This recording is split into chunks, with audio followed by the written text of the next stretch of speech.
Барлықтарыңызға қайырлы күн достар. Бүгінгі сабағымыз біздің эквалайзер қою туралы болады. Например, бұл сабақты не үшін енгізіп отырмын? Потому что сұрады менен. Сұрағаннан кейін осы сабақты енгізіп отырмын.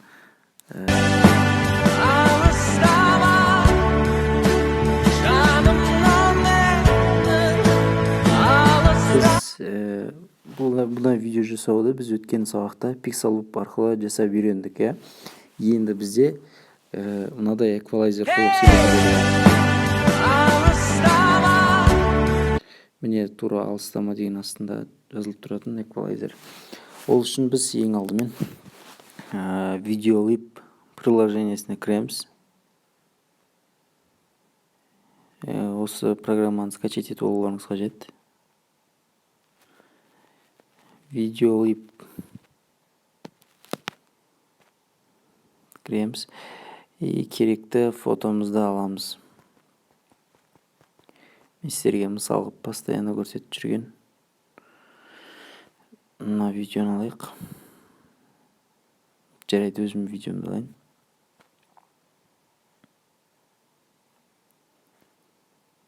Например, осы видеоға жаңағы эквалайзер қоюымыз қажет.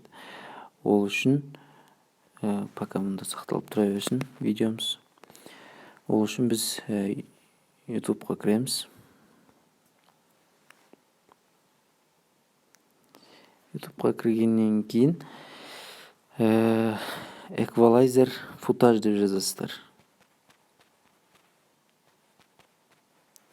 Футаж деген на зеленом фоне деген әңгіме ғой. Жасыл фондағы футаж, хромаки.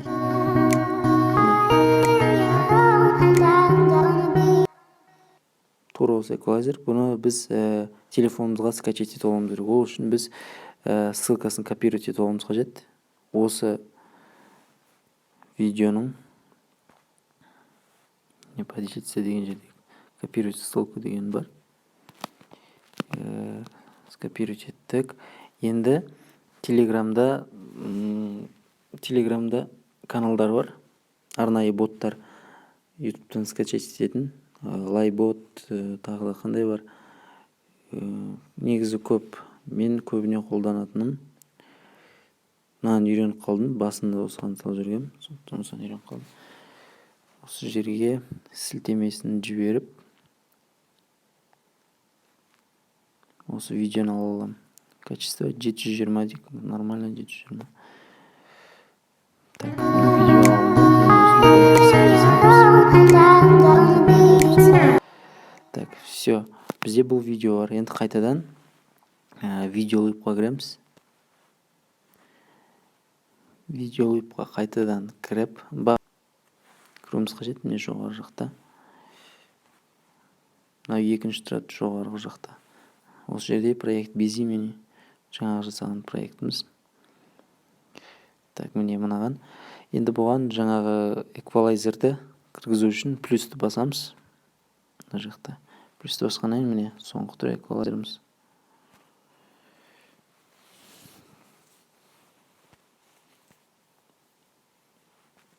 Міне кіргізіп алды эквалайзерді.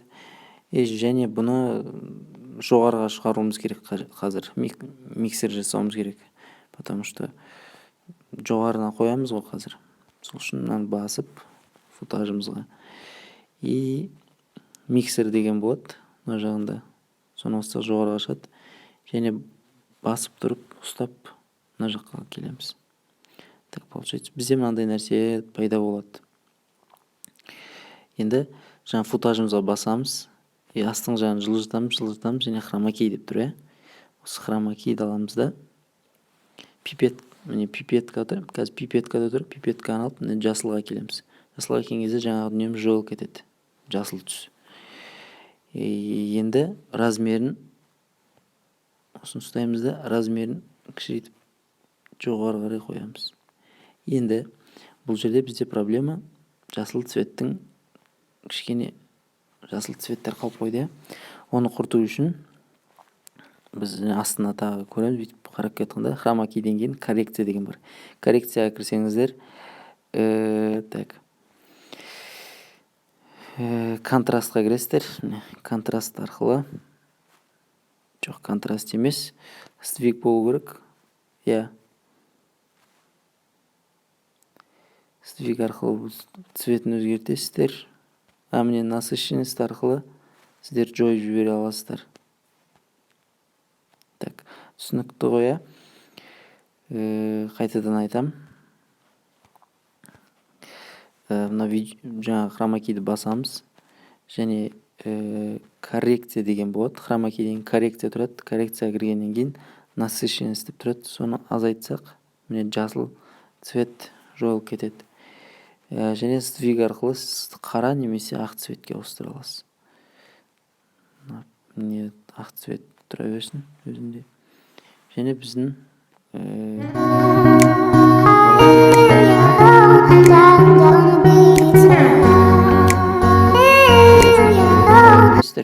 не қажет негізі атау, қандай нәрсе қажет, соны ютубтан тура жаңағыдай мен жасағандай істеп хромакеймен осылай жасасаңыздар болады.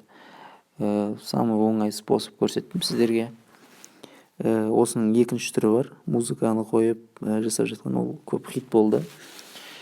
Маған осыны сұраған соң осыны айтып отырмын. Алғанындағыны ол көбісі біледі деп ойлаймын. Егер білмей жатқан болсаңыздар, оны да түсіріп көрсете аламын.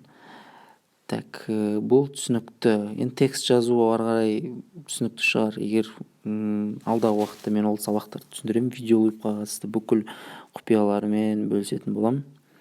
Ал текст жазу керек болса, мында текст деп тұр. Осы жерге правка деген кіріп, дальше жасай бересіздер. Ал жақсы, сау болыңыздар. Міндетті түрде, егерде видео, фото салатын болсаңыздар, міндетті түрде мені белгілеуді ұмытпаңыздар инстаграмдарыңызда. Және көңіл бөліп тыңдағандарыңыз үшін рахмет.